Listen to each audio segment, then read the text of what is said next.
He reincarnates as a prodigious noble mage, but his family hates him. If you dig my recaps, don't forget to subscribe and smash that notification bell. The girl says that a boy is very interesting because he has just the right amount of madness, and that this insanity isn't just aimlessly directed but focused. Honestly, the boy thinks this is more of an insult, but she insists it's a compliment. Eventually, she asks if the boy desires power, to which he admits he couldn't say no. She rephrases her question, asking if he wants more magic. Then the young man enthusiastically replies, yes. Suddenly, the same boy is awakened by a maid. He gets up from the table where he was sleeping and notices he's at a lavish party, not exactly sure where he is as he only remembers having a drink after work. Confused, the boy goes to a mirror and screams when he realizes he is just a child. His scream attracts everyone's attention at the party, and then a man states that Liam may be the fifth son, but he is still a member of the Hamilton family and as such should show composure. With that, the maid mentions that the boss is in a good mood today, though Liam doesn't see it that way. She explains that this is because the Earl of Hamilton has finally had a daughter after many sons. Therefore, the girl wishes Liam would enjoy his sister's party. Clueless, the boy wonders if this is all a dream. Then he wakes up in bed in the same body and realizes it wasn't a dream. The maid knocks on the door and says she has brought his clothes. While being dressed by the maids, the boy reflects that the owner of this body was named Liam Hamilton, the fifth son of the Earl. Yesterday's party was a celebration for the birth of the youngest daughter, but Liam has no idea why this is happening. After getting dressed, he goes to one of the mansion's balconies and is amazed by the size of the yard, especially when the maid tells him that all the land he can see belongs to the Hamilton family. Then he meets Bruno, the fourth son.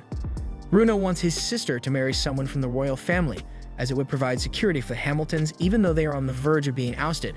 Their father and the eldest brother, Albrevet, are anxious to make everything work out. Liam asks what this talk of being ousted is about, and his brother reminds him that this was the nation's decision, as all noble families must accomplish something every 3 generations. Otherwise, they lose their status.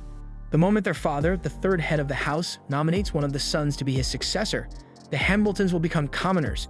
Naturally, the family heads are desperate to remain nobility, but Bruno is pleased to see the flow as it should be, so he can do whatever he wants. Besides being 12 years old, Liam needs to start thinking about the future. At that moment, a man enters the room and announces that it's time for magic class.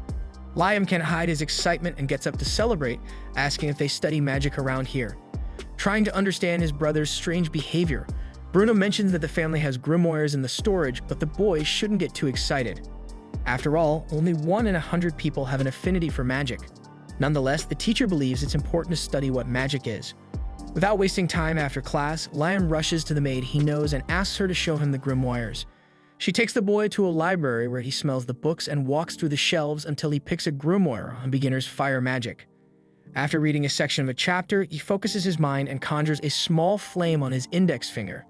The maid applauds the master's gift, as it was said it's rare for someone to possess magic in their being. After that, Liam goes to his father and asks to take some books from the library. Not paying much attention to the young man, the Earl allows it and sends him away as he's busy. After leaving, Liam doesn't like how cold the man is, but at least he got the permission he wanted. Thus, he lights candles in his room and reflects on how magic is the aggregation of knowledge.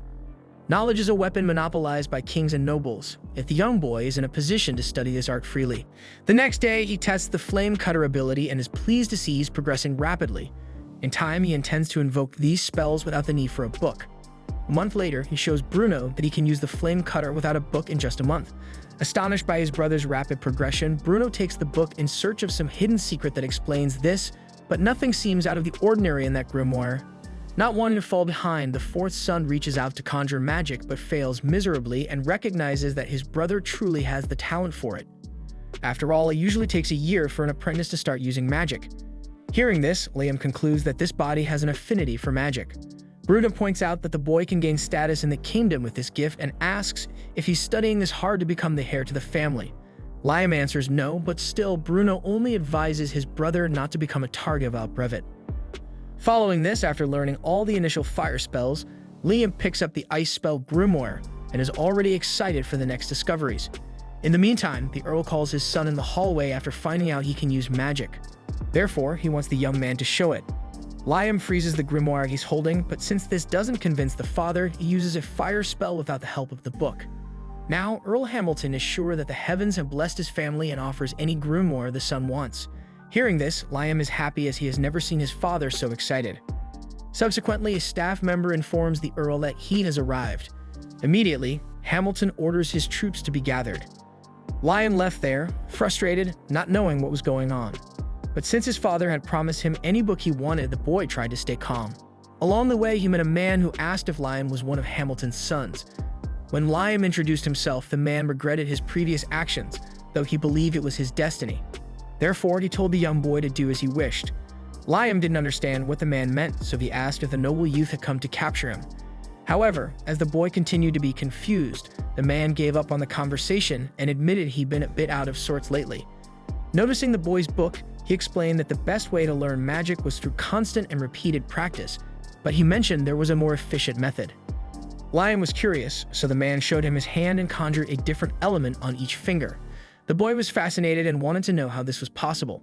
The mysterious man asked him to draw a circle on the ground with his right hand and a square with his left, all at the same time. As the boy performed the task perfectly, the stranger declared that this was the essence of what he wanted to teach. Then he asked Liam to try using different magics with both hands. The boy visualized Flame Cutter with his right hand and a fireball with his left. When he released both at the same time, he and the mysterious mage was impressed because this technique, called Mystic, could only be used by 1 in a million. Next, Liam was tasked with summoning 3 spells simultaneously. He conjured Flame Cutter, Fireball, and Boiling Ground, but the magics dissipated quickly, and he thought he had failed. However, the teacher said it was a success. All that was missing was the magical power that the students still lacked, especially since this technique consumed an absurd amount of it. To teach the young boy to control his magical power, the man drew prime numbers on the ground and mentioned that this method only worked with them. Meaning, once Liam reached the 4th simultaneous spell, you would encounter problems because those numbers aren't primes. After surpassing 4 spells due to his previous experience, he wouldn't get stuck on the 6, remembering that 6 is also a prime number. Likely the boy would get stuck on 9 due to the change from even to odd numbers. By the way, the mage cast 13 spells into the sky at once and claimed that was his limit. He could reach 16 with his magical power, but the prime number after 13 is 17, which is a significant jump. Regardless, the teacher asked the pupil's age, and upon hearing he was 12, declared the boy had a bright future ahead, because youth is a weapon, and the ability to heed others' advice is an even more powerful one. With that said, the tutor handed over a ring called Magipedia to the boy, which contained hundreds of grimoires within it. When Liam put on the accessory, he felt over 300 spells bubbling in his head. For this reason, he wasted no time and tested a wind spell. However, when he turned to share the experience with the teacher, he had vanished. At the same time, the maid arrived, scolding the boy for wandering so far because there was a suspicious man lurking in Hamilton territory. Setting that aside, the girl gave Liam a Conjuring for Beginners grimoire on behalf of the Count. Finally, she asked the boy to come back soon and said goodbye. When she left, the teacher reappeared out of nowhere and mentioned he had to hide with an invisibility spell, but he couldn't stay there for long, so he would teach one more thing to Liam. He asked the boy to open the grimoire and conjure something using the ring. Liam turned to the page of the fire salamander and performed the process. The creature appeared but entered the grimoire. Upon this, the teacher explained that the Magipedia absorbed the book's content. Impressed, Liam didn't want to accept something so special, but the man said that the ring itself wasn't anything special. It was just convenient not to have to carry tons of books on his back. Then he asked the boy to conjure more creatures, and Liam repeated the process 3 more times. However, when he looked around, the teacher had disappeared again, leaving the following message: continue studying magic. We will meet again somewhere. Please don't tell anyone about me. After reading the message, despite the brief time together and not knowing his name, Liam came to regard the mysterious man as his master. A month after the tutor's departure, the pupil continued studying and practicing his learning, reaching much more complex levels of spellcraft. One day, Bruno went to the forest to see his brother and noticed white coal with him, which burns at a much higher temperature than normal coal, besides not producing smoke and lasting much longer. Moreover, Liam was able to produce crystals that recover magical power, all with his magic. Bruno praised his brother and concluded that the kid would know how to get by without him, especially since Bruno was about to marry a woman of low nobility. Taking the opportunity, he mentioned a severe mistake their father made right after Liam was born. The Count wanted a daughter so he could marry her off to someone from the royal family and maintain the Hamilton status. However, since Liam was born male, the Count became desperate for achievements and sent 1,000 men to kill a powerful monster sealed in these lands. However, the army suffered a severe defeat and lost 90% of its regiment. Because of such things, Bruno was sure the Hamiltons were about to crumble, so Liam needed to find a way to lead his life independently, just as Bruno was doing by getting married. Following the advice, Liam sold the items he had crafted and earned good money to finance his independence. Afterward, he satisfied his hunger with ramen. Noticing that the noodle was popular around these parts, he had an idea. Then he went to his mate and showed her a simple recipe where he just added sauce to the dry noodle, removed the moisture with magic, and boiled it with hot water. Soon he started calling this dish instant ramen, also known as Big Noodle. Excited, Liam tries to sell his new product, but the first merchant explains that only the eldest son of the Hamiltons can conduct business on these lands without prior authorization. Frustrated, Liam leaves only to find out that Albrevet, the eldest, had instructed the merchant to say so, fearing what his brother could achieve with his magic. Meanwhile, Liam considers leaving his father's lands to start his business. To do this, he conjures an inventory to store his resources. Then he summons a contract. According to the young man, there are two types of summoning magic: spirit and contract. The latter summons living creatures that become servants to the summoner. However, Liam is about to use this contract magic on himself.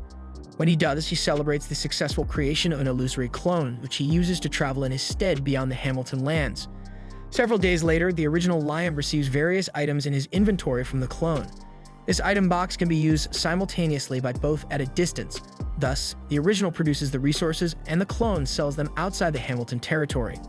With this, Liam is convinced that he will achieve his independence. Not only that, this is perfect for him to train magic because now Liam can make his duplicate imitate the magic he's casting, doubling the damage. In the midst of one of these training sessions, Albrevet shows up to see how his brother is doing, having heard that the boy has been making impressive progress lately. Therefore, the eldest asks what the fifth brother wants to be when he grows up. Upon hearing this question, Liam immediately senses trouble brewing and makes it clear that he does not want to be the heir and take the place of the eldest. With this in mind, he says he wants to become independent soon and find a job that allows him to eat well. Considering this, Albrevet decides to introduce Liam to the Hunters Guild. Later, when he arrives at the guild, the hunters find the presence of a child amusing and start mocking the boy, laughing loudly. But Liam ignores the taunts and goes straight to a man at the reception. The man says he's heard of the young Hamilton through Albrevet and that he will need to pass a test to be accepted into the organization. Of course, something easier, because sending the Count's son to his death would cause a huge problem. Having said that, the receptionist asks Liam to use an attack spell he's mastered, chanting the incantation calmly. However, Liam admits he doesn't even know what an incantation is, so the receptionist tells him to attack directly. Before acting, Liam laments that his illusion is active, which greatly reduces the power, but with no other choice, he performs the attack. The result leaves everyone speechless, as most there had never seen such a spell before. Without much thought, the test supervisor says he can give a C-rank license, but then corrects himself and upgrades it to B rank. Leaving there with his new license, Liam wonders about the strength of B rank. In the midst of this, a girl approaches him and asks if he's a Hamilton. Liam confirms, and then the girl introduces herself as Asuna Okwage and invites the boy to hunt with her, saying it's safer in a group. Despite the girl's somewhat goofy manner, Liam likes lively people and accepts the invitation. On their way to adventure, Liam notices they haven't taken any mission. Asuna explains that only A-rank hunters and above take hunting jobs. B-rank and below go after dangerous creatures, like the wolves they just encountered, to defeat and collect a reward. Despite the initial confidence, Asuna realizes there are far more wolves than she thought and concludes that they're in trouble. Even so, Liam conjures the gnome ability, creating several little monsters that get bitten by the wolves. However, the gnomes swell and jam the wolves' jaws, preventing them from letting go. With this done, he asks Asuna to act and she finishes the fight. Soon the two return to the guild and impress the hunters with the 42 wolves they defeated. Taking advantage of the feat, the guild chief offers them another job. Shortly after, on the way to the new mission, Asuna is happy because they were hired directly, showing they've been recognized. The mission is simple: defeat a giant caterpillar before an important person passes by. About the monsters, Liam explains that they have magical stones in their bodies which allow them to use magic or advanced techniques. Compared to common beasts, they are much more dangerous. Today, Liam isn't using his illusion to save strength for this challenge. Later, after a long and exhausting battle, the two were just worn out. The carnivorous caterpillar was so resilient that no attack, not even the spells, could penetrate its carapace. Therefore, they retreat without accomplishing anything. Honestly, Asuna just wishes a meteor would fall on the creature's head. Hearing this, Liam gets an idea. After explaining the plan to his companion, the duo returns to the fight. Asuna lures the monster while Liam conjures his item box. As soon as he finishes, he pulls out a giant rock from the inventory and drops it on the insect, leaving Asuna terrified. Not just her, when they return to the guild, they leave everyone in disbelief. After all, they didn't just bring back the carcass of one carnivorous caterpillar, but two. Liam explains that he found the second with the enemy search spell. Finally, with their excellent performance on the mission, the guild chief offers a reward 5 times the initial amount. Several days later, abridged appears to his younger brother and says he was right to recommend him for the Hunters Guild, asking him to keep up the effort. When the man leaves, Asuna confesses she didn't much like his manner. Internally, Liam reflects that, to the eldest, the brothers are all nuisances. Setting that aside, it's time to receive the important person who was mentioned earlier. After all, the caterpillars were eliminated just to clear the path for this individual. When the man takes a look at the two, Asuna gets all excited, thinking that if they catch the attention of someone important, she and Liam could move up in life. Indeed, the man was very interested in Liam, so much so that he requested a meeting. Soon after, the protagonist is face-to-face with James Stanley, who, surprised to learn that Liam is the son of Charles Hamilton, asks about his relation to Raymond. Liam is lost, so the old man explains that Raymond is the owner of the ring he's wearing and wants to know if the boy killed the mage and stole the item. Distressed by the accusation, Liam stands up and says very seriously that he received the ring from his master. James bursts out laughing because it's just like the mage to get himself into the most dangerous possible situation and still find it dissipable. With that, he asks Simon, the butler, to stay put and orders Liam to attack the man with the best spell he has, using full force. Despite the strange request, Liam doesn't back down, and when Simon raises the magical shield, the boy focuses to do his part. Researching incantations, Liam discovered that reciting one can temporarily increase the mana limit you can release. For him, the best words are the names of the singers he's always loved: Amelia, Amelia, and Claudia. After chanting these names, he launches 11 magical missiles at the target. Afterward, he realizes that his limit with the incantation rose from 7 to 11. The last missile breaks Simon's shield and hits him squarely. James is pleased with the boy's power and announces that he will knight him, making Liam independent, which leaves the young man completely shocked. After knighting Liam, James tells him there's nothing specific left for him to do, but being freed from dealing with his older brother should be enough. Despite this, the Earl might have mixed feelings about his son's title, as he'd likely want to use Liam's powers for the family's benefit. Aware of this, Liam feels uncomfortable, but James explains that he can still contribute in other ways because his merits as a Hamilton also belong to the family. With that said, the old man remarks that Raymond loves playing tricks and asks if Liam has ever fallen for any of them. On this matter, Liam shares that once he commanded the item box to absorb an entire lake, and among the collected items he found a waterproof letter from Raymond. In it, the master stated that if the apprentice was reading this, it meant he had mastered the item box. Since the box doesn't absorb gold bars, the wizard had scattered 100 kilograms of gold particles throughout the lake as a graduation gift for his student.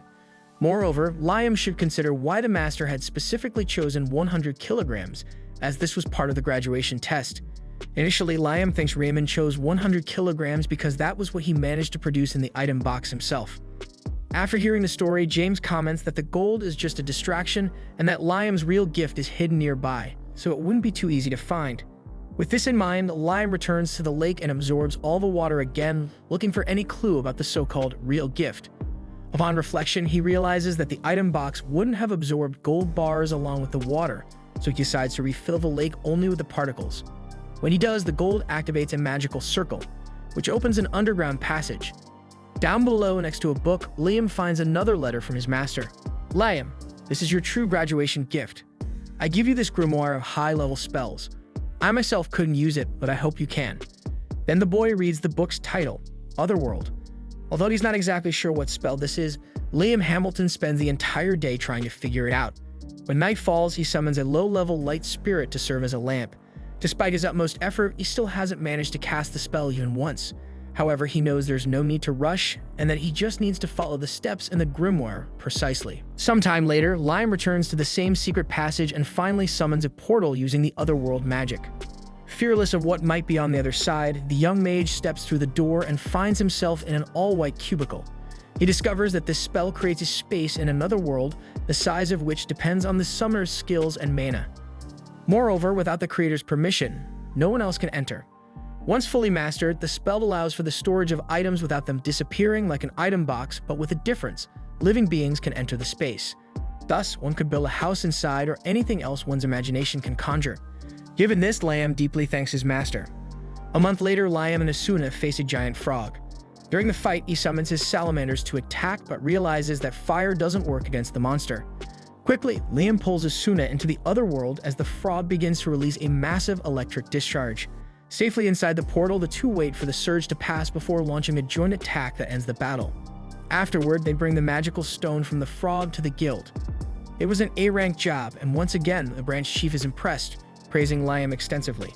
Meanwhile, Asuna realizes she's never the focus of these situations. She laments not being as strong as her friend and fears being left behind in the future. Hearing this, the chief suggests she sign a contract to become Liam's servant, explaining that depending on the master's performance, the familiar's skills also evolve. Liam finds this odd since it would give him power to command over the girl, but Asuna trusts him completely and doesn't mind. Thus, the two take the proposal seriously and perform the establishment of the contract. As soon as the pact is completed, Asuna disappears suddenly and reappears behind Liam. She explains that at the moment of the contract, she heard a voice saying that her special ability, Speedster, had been awakened. On the other hand, Liam wants to test this power with someone, and Asuna already has someone in mind to help. She takes her friend to Jody, a veteran hunter who agrees to participate in the experiment. Upon arriving at the guild, Jody catches everyone's attention. She looks in the mirror and comments that this special ability she's feeling seems quite nostalgic. Curious, Asuna asks what the veteran's special ability is. Then Jody disappears for a while and comes back with 2 sandwiches, offering one to a man with an injured arm. When he takes a bite, his arm regenerates completely, leaving everyone agape. Several days later, James Stanley informs Liam that Her Highness, Princess Scarlet of the Jamil Kingdom, is coming. She's interested in the young man. James explains that the boy has been very successful in A-rank jobs at the guild despite being only 10 years old, in addition to being capable of using 11 spells at the same time and having the power to evolve and rejuvenate his familiars. Therefore, the princess is curious, especially about the familiars, and wants him to do a demonstration. However, Liam flatly refuses, saying that his friends are not circus monkeys. With no other choice, James sends the boy away. After he leaves, James apologizes to the princess, who is actually there all along disguised as a maid. Scarlet then wonders if Liam will have the courage to refuse the proposal in front of her. The next day, Liam is dropped off by a carriage in front of the mansion of the all-powerful Scarlet Sherry. He is struck by the number of soldiers guarding her door, realizing how important the first princess is. Inside the throne room, he introduces himself while the princess orders a chair to be brought for the guest. Without mincing words, she wants to know how the young man defeated the carnivorous caterpillars and the giant frog. If that's all he'll talk about, Liam sees no problem in sharing. After hearing the story, the woman is impressed to learn for the first time that someone has killed a giant frog without using high-level spells. She asks if it is also the first time James Stanley has heard of this, and he admits that it is because powerful magic is usually employed. Changing the subject, Scarlet asks the guest to show his familiars to her. Internally, Liam feels the overwhelming pressure from this aristocrat's authority, but declines the offer so as not to yield to it. Scarlet loses the smile on her face and questions if the boy will really refuse her request, and he reaffirms that he will because he doesn't want to turn his companions into a spectacle. Hearing this, the princess laughs, and amused by the young man's entertainment, she grants him the title of Baron. Confused, he comments that he did nothing to deserve this, but the woman replies that amusing her twice is enough, and that's far better than giving away a daughter in marriage. Besides, she gives Liam a familiar contract grimoire, and this gift indeed brings uncontrollable joy to the mage, which greatly intrigues the monarch, as he prefers the book to the noble title. After this meeting, Liam examines his new book and imagines that until he masters its content, his familiar contracts will dissolve if he's not with the grimoire. At this moment, Bruno comes to celebrate with his brother on being named a baron, though he thinks that Albrevet must be fuming by now. Indeed, Liam has earned a higher title than their father, as the nobility of this nation is divided between those of the first generations who achieved something on their own, and those who merely inherited titles. As Liam is among those who conquered, he holds more value. At night, when the fifth son returns home, Albrevet passes him in the corridor and tells him to wait for what's to come. Thinking alone about this, the eldest son does not understand how this kid has been gaining so much attention lately. By the way, 2 maids were discussing Liam's great deeds recently. Annoyed by hearing this, Albrevet asks why they don't go work with the 5th son, since he's so great. As the 2 apologize, he directly asks who they think is the best, him or Liam. Terrified, of course, the women respond that Albrevet is the best, so he walks away and promises to himself that he will achieve something, because if that brat can do it, certainly he can too. In the morning, the men of the kingdom are enchanted by the beauty of Baron Liam Hamilton's familiars. Jody calls the Baron master, and he does not understand why. She explains that they have a master-servant relationship, but the boy insists on being called by name. Even understanding the boy's requests, Asuna comments that he looks very much like a master because of his attitudes. Seizing the moment, Jody admits that her heart beats faster when she's near him, leaving the men who were drooling over the two quite irritated. Finally, Liam asks if the two are in agreement to form a group, and the three shake hands to seal a decision. Later in the forest, Jody hits a wolf with an arrow, while Asuna strikes another with her sword. Liam praises Asuna's improvement in movements, and she smiles back. Jody realizes that she can see much better than before, which is crucial for an archer, as an archer's vision is as if their life depends on it. After hearing his friend's comment, Liam casts his development ability on her, enabling her to see even farther. Asuna asks what Liam did, and he explains that he applied his spell to enhance Jody's eyes. Excited, Asuna asks if he can do the same for her. But the boy thinks it's not a good idea because although he can enhance Asuna's attack power, it would also increase the burden on her body, like when someone punches something and ends up breaking their own bones. However, if it's just an upgrade in vision, that's fine. Upon hearing this, Asuna gladly accepts, while Jody, using her newly enhanced vision, hits a wolf at an incredible distance, and the two familiars give all the credit to Liam for his incredible magic. In the late afternoon, the trio returns to the Hunters Guild and sees a big commotion. Asuna asks a man what's happening, and he explains that the eldest Hamilton's son messed up. Another man shouts that after breaking the seal, Albrevet failed miserably, so Liam remembers when his older brother told him to wait and see. For this reason, he believes he is to blame and rushes out of the guild. Inside the forest, several soldiers are being removed from battle due to severe injuries. When Liam arrives there, he sees that Albrevet is weakened and approaches to see how his brother is doing. Terrified, Albrevet screams that he will not fail. But the guild master of hunters strikes him on the back and orders him to be removed, as he will no longer support this useless rivalry between young masters. Regarding this, Liam emphasizes that he is also responsible for this tragedy, but the man asserts that he is not. Asuna asks what's inside the forest, and the master explains that the demon dragon Raiden was sealed nearby. Liam's great-grandfather sealed the beast, but the seal was undone. He knows how to seal the dragon again and has gathered people for this, but the Raiden Jr.'s offspring of Raiden are preventing it from happening, and they were the ones who caused this disaster. Since the offspring are capable of doing all this, Liam can only imagine when the father enters the fight, but the guild master explains that the adult was sealed for too long and needs a few weeks to recover its strength, so they need to seal his winged monster before that happens. Speaking of the dragons, the three hatchlings appeared beside their father, toppling other warriors along the way. Asuna noted that the young dragons were the size of a medium-sized dog and shouldn't pose much of a problem, so she attacked one. In response, the dragon hatchling spat fire, melting an entire tree in the blink of an eye, which made the girl retreat as a precaution.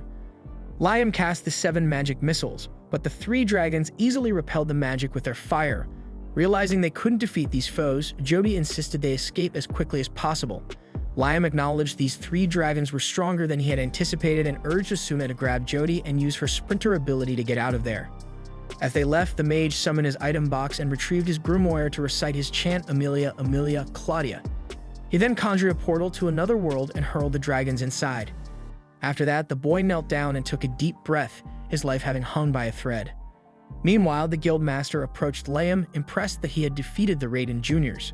When night fell, the kingdom's mages united to begin the sealing of Raiden, the demon dragon. Asuna and Jody returned to the master and inquired about the spell he had used against the monster's offspring. Liam explained that it was the Another World ability used to create an alternate space. Even with an enchantment, it was difficult to activate, but once triggered, it could store living creatures within. In this case, Liam had locked the 3 Raiden Juniors inside. Asuna asked if they could survive in there, but the boy told them not to worry. Since he hadn't yet mastered the spell, the things he placed inside tended to disappear on their own. Noticing that it wasn't an attack spell, Asuna praised the boy's cleverness for managing to trap the dragons there. Suddenly, a voice emerged from nowhere, calling for the tiny human of the Great Soul. Soon, Liam found himself in an environment where he directly faced the demon dragon. When addressed this way by the boy, Raiden realized this was how humans referred to him, but he wasn't concerned with all these definitions humans use, since in a few hundred years they would call them something else. By the way, Raiden asked who the tiny one with the great soul was.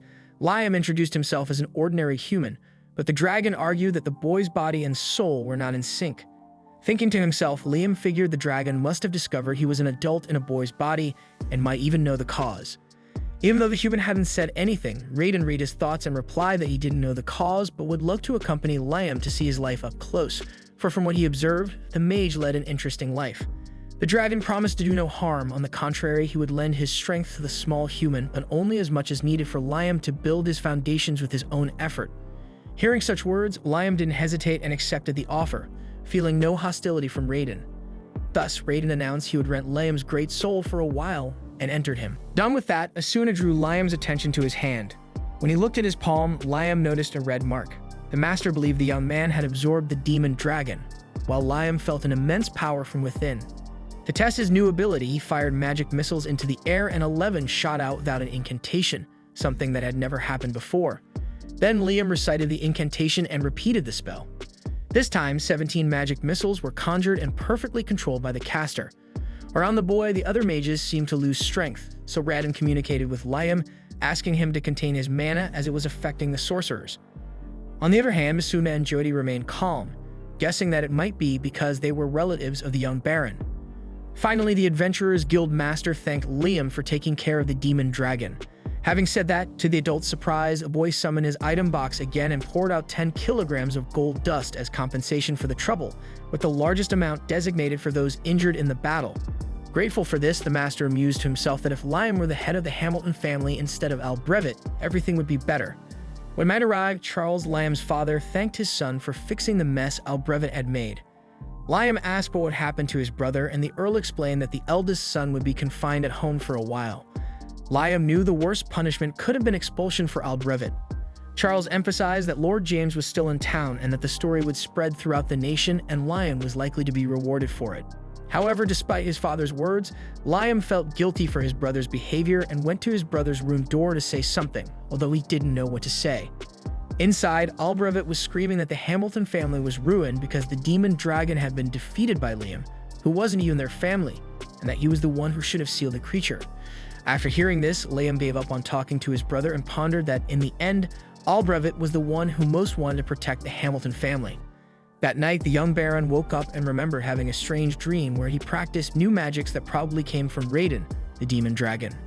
Excited by this new possibility, he ran to the forest where he usually trained to reproduce the 2 spells he saw in his dream. The first emanated a sensation similar to that of another world, and with enough practice, Liam felt he could master it. Hours passed, and the boy learned the magic and summoned a Raiden Jr. Suddenly, Princess Scarlet arrived and was impressed by the sacred magic the young man had used.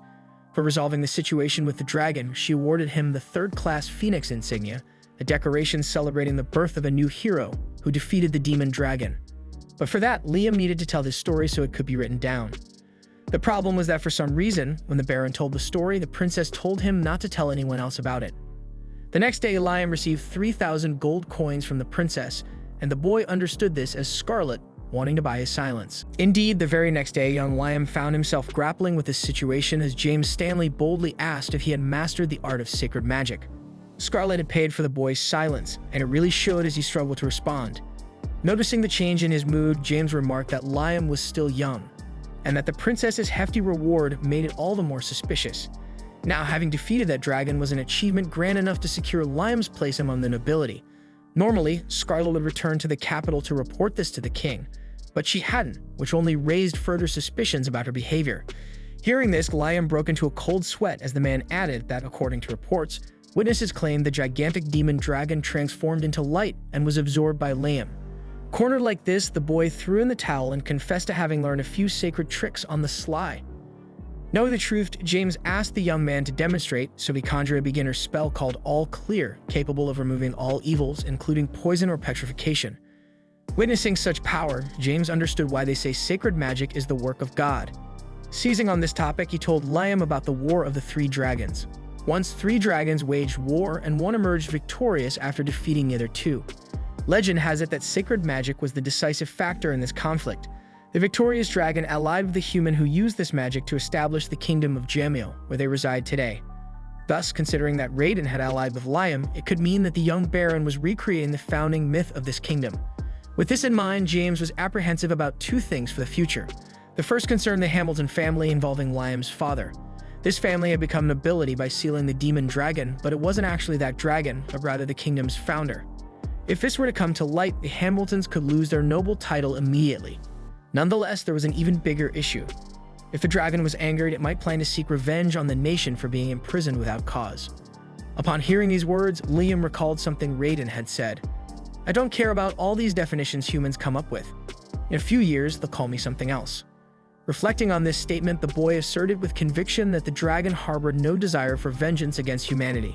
Moreover, Raiden had shown a genuine interest in Liam's life. Given this, James began to truly believe that Liam was the kingdom's savior.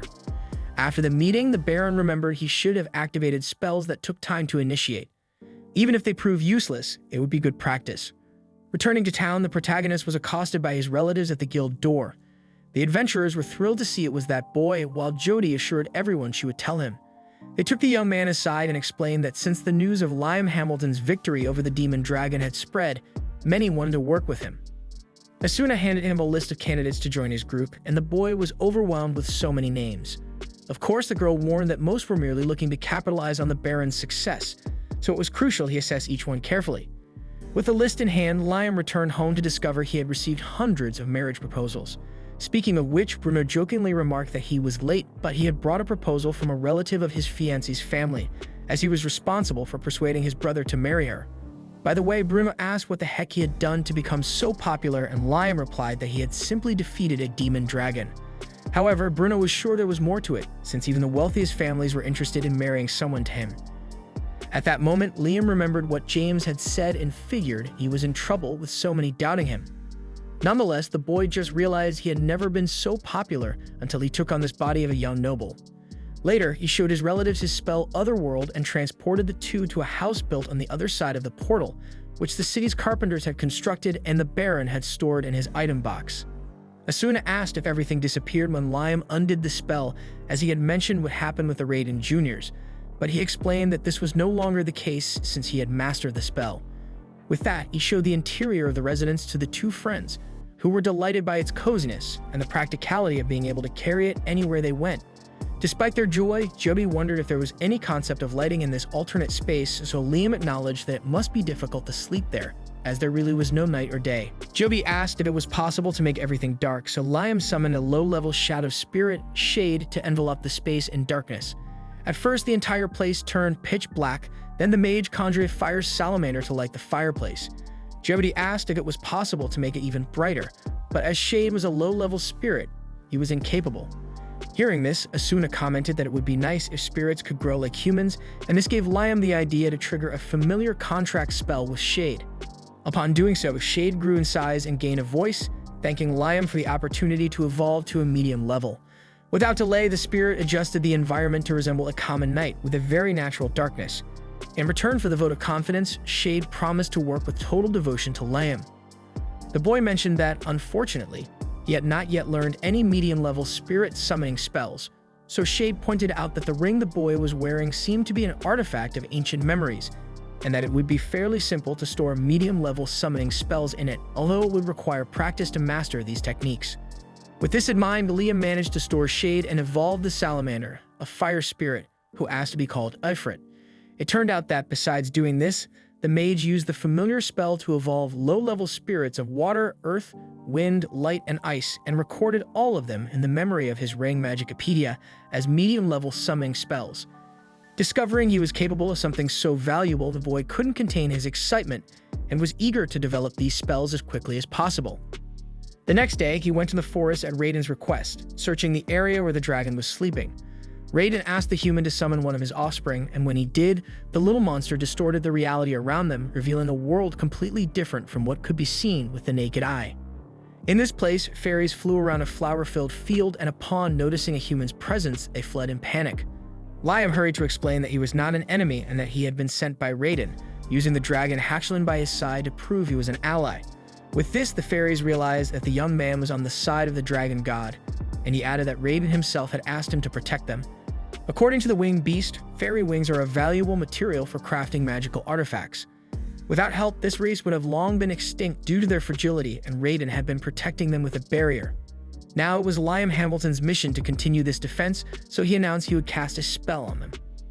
Raiden explained that the boys should name them while doing so, and that naming things is a primitive spell that any human can use as mana naturally participates. Thus, Liam used the contract spell, family on one of the fairies, and began calling her Reina.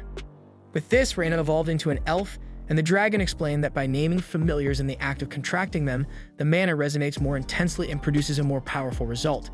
Therefore, Liam should always name a familiar when practicing this bond. Without delay, the boy applied the same procedure to all the fairies, who became elves and started calling him Lord Messenger.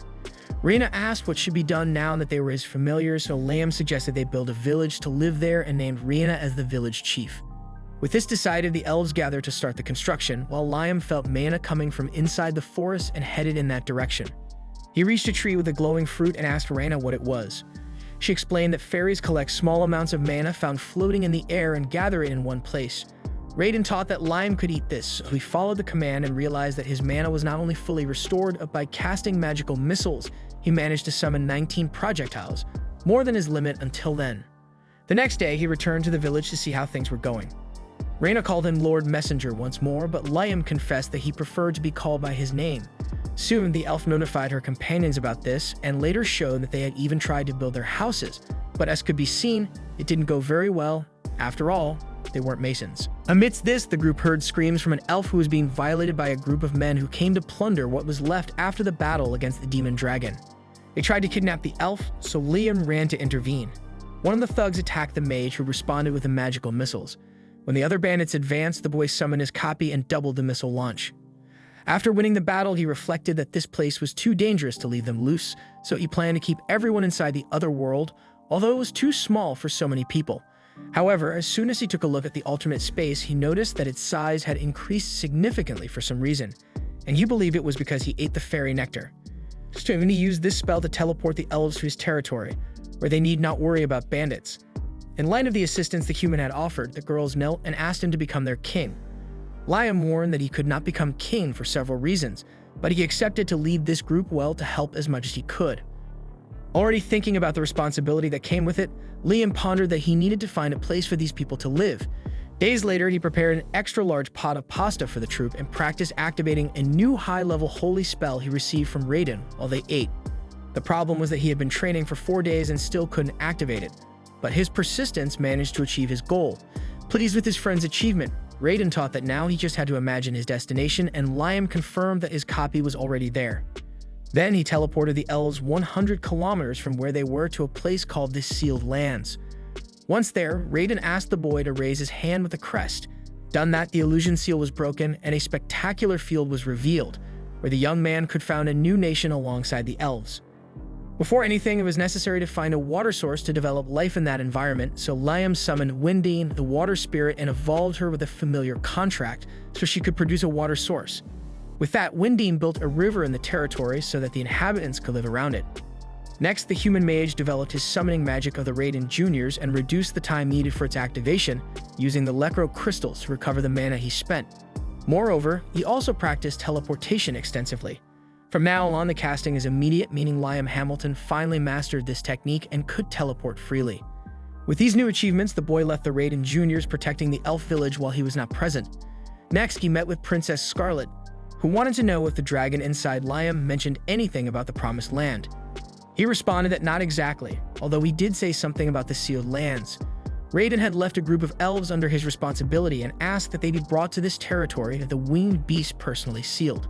Scarlet asked if Liam could take her there, and he promised that he would, but he had a request to make first. In the following scene, the princess introduces Golek, the court engineer, and the mage uses a familiar's contract to create a copy of him for the construction of the village. When the boy takes the princess to the village, she thinks it's Galar Valley, but Liam explains that Raiden used a spell to make it appear so, though it isn't. With that, she wonders if this is the Promised Land, but the mage clarifies that Raiden made no promises to humans. Upon hearing this, Scarlet recalls the legend that humanity would be saved from collapse and taken to the Promised Land. Then she retrieves a royal family relic called the Key of Destiny, and this ring is accidentally activated, causing the land to levitate. With this discovery, the princess is certain this is the right place. Therefore, she bows before Liam, the master of the Promised Land, and asks him to create a new nation that will be paradise. Aware of his responsibility, Liam began work in that territory with the help of the seasoned engineer from the royal court. Meanwhile, the mage was honing his spells and could now cast 17 magic missiles at once, along with the Holy Spirit, which inflicted great damage on targets. With this power, the young man cleared the area of monster threats. Scarlet made a point to admire the hero's capability and insisted on being called by her name, not your highness, as Liam usually addressed her. After all, from now on, she was his servant, not the other way around. Liam replied that the position of the first princess was too lofty to assume such a role, and Scarlet emphasized that dragon blood flowed through her mother's veins. Because of this, women in her family with such blood were often married into royalty, and Scarlet, being one of these women, wished to serve the dragon god Raiden. With that said, Raiden informed Liam that he needed to travel north for a kilometer, as there was something there that would please the young princess. Upon reaching the specified area, the pair discovered the entrance to what seemed like a ruin. Inside, as Raiden explained, there was a guardian modeled after the appearance of the god, and humans needed to defeat it. Liam asked how to bring down the beast, and Raiden told him that its name was written on the head of the mold in an ancient language, and that if the boy erased one of the letters, the inscription would change to obey. Scarlet pointed out that it was the second letter from right to left, commonly known in Brazil as penultimate. Without hesitation, Liam flew towards the indicated letter and cast a spell that erased it. With this, the dragon became obedient to Princess Scarlet's dragon blood, who decided to oversee the beast's recovery since Liam's spell had wounded it. Leaving the ruins, the boy pondered alone that he still wasn't used to a princess serving him, so Raiden thought it best that the mage gain the power and status necessary to feel worthy. After this conversation, the mage returned to the village, which was under construction, but what he saw was the scene of a place almost entirely destroyed. Elves ran towards the master and reported that they had been suddenly attacked by werewolves until a pack of these monsters appeared before the wizard, demanding that the outsiders leave this sacred land, otherwise they would be torn to pieces. Liam wanted to discuss this, but he was attacked before he had any chance for dialogue. The leader of the wolves swiftly lunged with its claws, but the human managed to escape and counterattack with a shock spell that immobilized the opponent for a while. Controlling the situation, the mage reinforced his desire for a friendly conversation, but summoned a junior Raiden in case the wolf did not cooperate. Seeing such a conjuration, the werewolf was astonished, as these canine beasts were a clan that expelled invaders at Raiden's request. Liam explained that the elves were precisely a people protected by the dragon god, so the wolf felt guilt for having caused the destruction of this land. Yet Raina showed compassion and stated that everyone there were companions serving the same god, and it would be great if the werewolves also signed a contract with Master Liam Raiden as a way to square loyalty. The young mage was puzzled by this talk of Liam Raiden, but let the game continue. Regardless, the wolves accepted the terms, so the humans signed a contract with the pack leader, naming him Chris. However, to everyone's surprise, despite having a deep voice, Chris appeared as a woman when she evolved, a mix of human and wolf. Later, with the addition of the evolved werewolves, the construction of the village progressed rapidly, and the leader committed to doing everything possible to repair the damage her group had caused in the region. Speaking of which, Liam thought it would be much easier if he could speed up this process with some type of magic, so Raiden advised that since the boy did not have this spell, he could create one that would serve. Liam was excited by this possibility as he did not know it was feasible, while the dragon taught him to just imagine what he wanted to do and how to do it, visualizing the process and its outcome clearly. After all, everything in the world exists by causality, that is, cause and effect. Following the indicated steps, Liam cast the Maintain Memory spell on a wooden beam and asked Chris to try to break it. She split the beam in half, but it immediately regenerated and kept the structure intact. Thus, Liam managed to create the Maintain Memory spell, which memorizes non-living objects in their form at a certain moment. Faced with something so fantastic, the she-wolf hugged the master with excitement, while Raiden emphasized that Liam was a very interesting human. By the way, after learning how to create spells, the mage developed the magic missiles, evolving them into power missiles. Raiden instructed the human to continue at this pace of creation and emphasized that he must build a nation to learn things about the world, because once established in the territory, the little man would learn many things, whether he wanted to or not. Curious about the process of creating magic, Liam asked who was the first person to do this, as he could not understand how it would be possible to create something based on nothing, since at the beginning of everything there should not have been something to inspire from. Thinking about this, the boy imagined that it might be possible to create spells without depending on causality. Hearing this, Raiden burst out laughing and responded that it was fun to follow this boy. However, the atmosphere of relaxation was interrupted when Rina approached and informed that humans were attacking the fairies. With that, Liam hurried to the reported location and found a battalion of horse-mounted knights. The leader of them asked if the boy lived there, then the young man remembered the responsibility he had over this area in light of the elves and Scarlet's pleas to make this territory a nation. Soon, he responded to the warriors that this was his nation. Finding it amusing, the leader asked the name of this nation, but as the boy did not know how to answer, he said that this must be some kind of child's play and ordered the battalion to move on. But Liam cast the 17 power missiles in a straight line as a warning that they would not pass. Unsatisfied, a warrior attacks the mage, who teleports behind each enemy and forces them off their horses. Finally, he demands that the men never return to this place. On the way back to the village, Liam states that he has resolved the issue, so Rana reveals that fairies seeking protection there because their village was attacked by humans. Next, it's time to make contracts with each of the fairies, who form an organized queue to wait their turn. At one point, Liam runs out of names to think of, but he pushes through stubbornly to the end. At least this resulted in an increase in available labor, which further accelerated construction. Inside his house in the other world, the leader shows his closest companion the helmet of a knight he had defeated earlier in battle, asking if they know where this equipment is from. Scarlet says it belongs to the Duchy of Palta, which, like the kingdoms of Jamil and Quistador, borders the Promised Land. Moreover, it's likely that more soldiers will come from these three regions, as they were separated by this valley, but since the Promised Land has been restored, all territories are now connected. Regardless of the grave threat, the princess insists that a country must be founded in this region, and it must have three things to thrive: land, population, and power. Of these, Liam already has the land, and the population is increasing as news of this foundation spreads. In other words, only power remains to be sought. Regarding this, Chris promises to use all his strength to protect the Promised Land, while the princess advises the master to continue expelling the invaders mercilessly. So they will realize that it is better to be an ally of Lion Raiden than an enemy. However, the day after this meeting, something turned the situation upside down. A noble Marquis from Jamil, Leonardo Berkeley, informs that the king of his region, Lorenzo Chu, wishes to make an alliance with Liam. If he accepts, the king of Jamil is willing to offer Princess Scarlet as his bride. Unsure how to respond to this proposal, Liam creates a telepathy spell on the spot and asks Scarlet not to be alarmed by this news, as he wants to know what she thinks about it all. The princess believes the mage should accept because, regardless of their true intentions, just the fact of them marrying will buy half a year for them to think of something. Thus, Liam accepts the proposal, but asks for a year to develop his nation and prove to the king of Jamil that the decision was right. With that, Leonardo departs to inform his ruler. After this dialogue, Liam meets with his clone, and the two teleport to Scarlet's mansion in the royal capital, which, according to the boy, is even more luxurious than the Hamiltons'. First, he had asked Scarlet to bring his illusion there. Then the illusion itself brought the real Liam and left, as once Liam had arrived, he could always come back. In the meantime, Scarlet arrives and asks if this Liam is the real one. Confirming, she welcomes her master.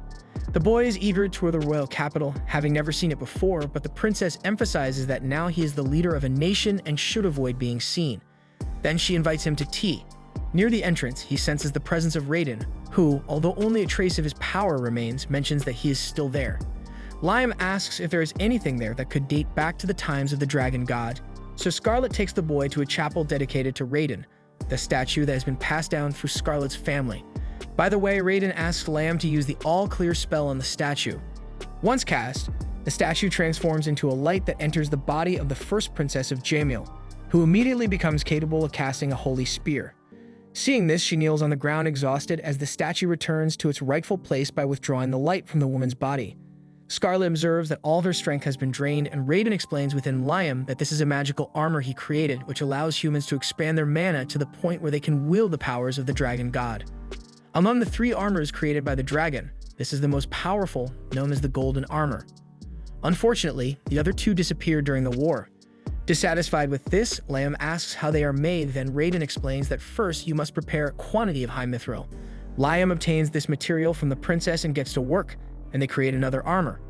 When Scarlet has the item ready in her hands, Liam informs through Raiden that the woman must form a contract with the statue by spilling her blood on it. Once done, the princess is enveloped by the magical armor and feels her body overflowing, and she launches a holy arrow to explore her newfound capability. Raiden explains that high-level magical artifacts are akin to living creatures, as demon swords and fairy blades are also such. Hearing this, Liam conjures a familiar contract with the armor, naming it Ares, the war commander. Feeling even more powerful, Scarlet throws a holy spear in the yard and destroys several trees. Amid this, Raiden mentions that he had already named an artifact to fight in the Three Dragons War. In this case, he created the Guardian Raiden, but never thought to make it familiar. Speaking of which, the boy asks for permission to try something with the Guardian, and Raiden grants it. Soon, Liam goes to the statue and observes that it has its own consciousness and can move freely. Upon shedding a drop of his blood on the artifact, the human seals a contract and equips the Guardian as armor. Thus, he also feels the power overflowing around his body. This time, when counting how many power missiles he was able to conjure, Liam realizes that 37 magical projectiles emerge from his hands, much more than he could previously. However, the armor consumes all of the human's mana and reverts to its original form as a guardian. Raiden reveals that Liam was the third person to survive after donning the equipment and the first to cast a spell. Given the potential the young mage has been showing, the dragon god believes that Liam will be able to master the use of this power, and consequently, the entire world will be in his hands. Hey guys, the source will be in the comments. Make sure to subscribe to the channel so you don't miss the upcoming videos. See you.